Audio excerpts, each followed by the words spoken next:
노력하겠습니다 라고 말하지 말아라, 그리고 내가 누구인지 찾지 말아라 라고 말하는 사람이 있습니다. 애플의 창업자 스티브 잡스와 실리콘밸리의 수많은 리더들의 정신적 스승이었던 스즈키 순유, 그의 가르침이 담긴 책 그저 앉기를 권함, 그리고 이 책 안에 담겨있는 놀랍고도 실용적인 통찰들에 대해서 소개해드려 보도록 하겠습니다. 안녕하세요, 저는 부깅의 호스트 검은색달이고요. 여러분은 지금 채널 부깅을 시청하고 계십니다.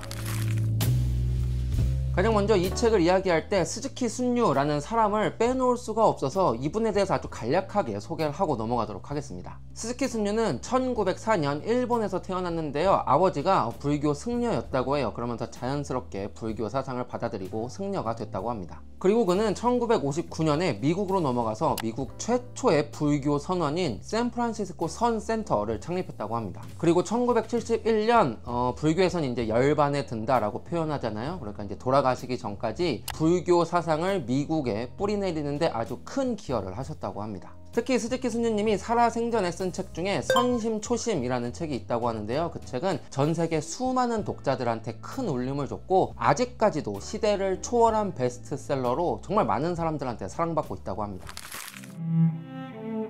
정말 수많은 자기계발서들에서 하는 말이 있습니다. 먼저 너 자신을 알아야 한다, 너를 찾아야 한다 라고 하는데요, 이 책에서 스즈키 순유는 정반대의 이야기를 합니다. 내가 누군지 절대 알아내려고 하지 말아라. 그러면서 스즈키 순유는 정말 의미심장한 한 문구를 인용하는데요, 당신은 그것이 아니다, 그것이 당신이다. 뭔가 조금 아이러니한 문장 같죠? 근데 스즈키 순유님은 이 문장을 통해서 우리에게 정말 깊은 통찰을 건네고 있었습니다. 우리가 스스로 내가 누구인지 알아내려고 애쓸 때, 혹은 위대해지려고, 더 훌륭해지려고 노력할 때, 그때 나는 그것이 아니라는 거죠. 그런 노력 없이 거울에 비친 상을 그저 바라보는 것처럼 지금 내 삶, 나의 행동, 나의 생각을 투명하게 주목하는 것, 그것이 바로 나라는 사람을 정의하는 것이다 라고 이야기하고 있었습니다. 그러면서 동시에 무아라는 개념에 대해서 이야기를 해요. 근데 저도 이번에 처음 알았는데 불교에서는 자아라는 개념이 없다고 합니다. 대신에 무아에 집중한다고 해요. 그러면서 그 무아에 대해서 이렇게 이야기하고 있었습니다. 무아는 사물을 있는 그대로 본다는 의미입니다. 자아라는 개념에 집착하지 않을 때 있는 그대로 볼 수 있습니다. 무아는 우리가 존재하지 않는다는 의미가 아닙니다. 우리는 존재하되 자아로서가 아닌 우리 자체로 존재한다는 의미입니다.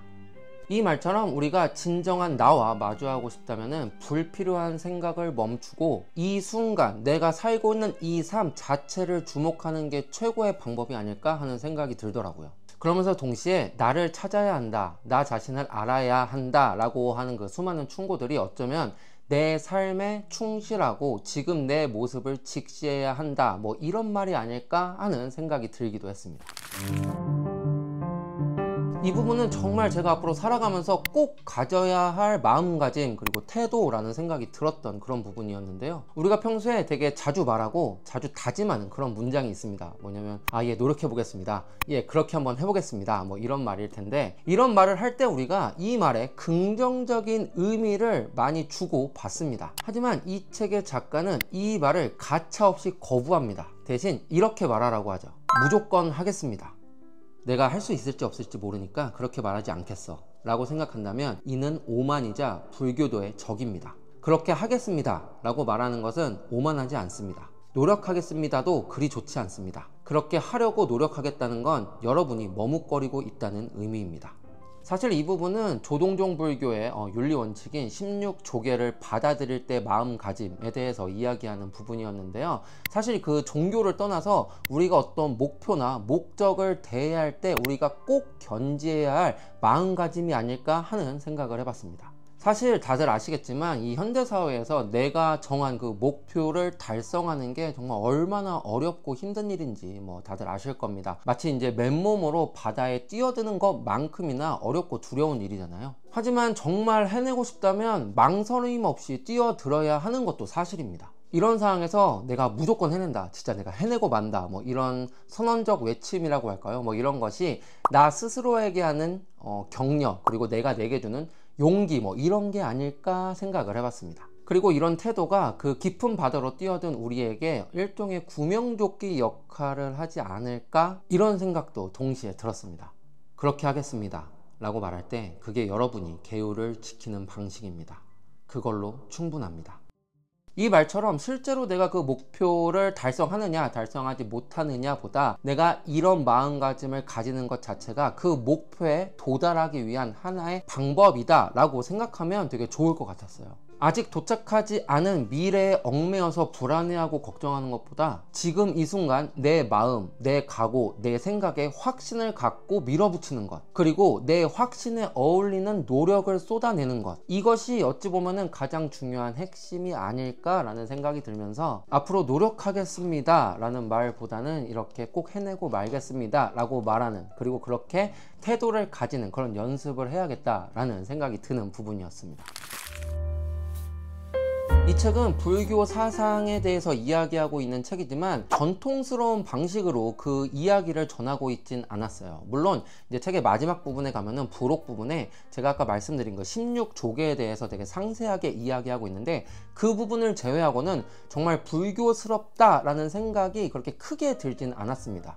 그렇다고 이 책이 뭐 불교 사상을 담고 있지 않느냐, 뭐 통찰의 깊이가 얕으냐, 뭐 이런 것도 절대 아니었습니다. 아무래도 이 스즈키 순류 선사님이 미국 그리고 서구 사회에 불교의 사상을 전파하신 분이잖아요. 그러다 보니까 서구 사회 그리고 서구 문화에 맞춰서 그 불교 사상을 이야기하신 것 같습니다.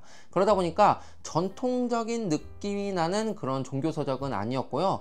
뭔가 조금 색다른 그리고 약간 젊은 감각의 책이었다고 이야기할 수 있을 것 같습니다. 저는 이제 종교가 없는데 저희 부모님은 개신교시거든요. 그래서 저는 이제 불교에 대해서 잘 알지도 못하고 불교에 대해서 뭐 특별한 감정이 전혀 없는데, 그런 저도 읽으면서 뭐 부담스럽거나 뭐 어렵거나 이렇게 느껴지는 건 전혀 없었고, 오히려 고개가 끄덕여지고 와 이건 되게 맞는 말이다, 와 이거는 정말 삶에 대입해 봐야겠다 하는 부분이 되게 많았던 책이었습니다. 그러면서도 마음이 뭔가 되게 편안해졌고요. 되게 나이 많으시고 되게 지혜로우신 노 스승과 차 한잔 나누면서 이제 담소를 나누는 듯한 뭐 그런 느낌을 받을 수 있는 책이었습니다. 그렇기 때문에 뭐 종교나 문화 뭐 이런 것과 관계없이 그냥 따뜻한 통찰 그리고 세심한 마음가짐 뭐 이런 것들에 대해서 살펴보고 싶으신 분들이라면 이 책 한번 읽어보시는 거 되게 좋을 것 같다는 생각이 들었습니다. 그럼 마지막으로 이 책에 대한 한 줄 평을 남겨보도록 하겠습니다. 평범한 보통의 삶 속에서 깨달음을 얻고 싶다면 그저 읽기를 권함.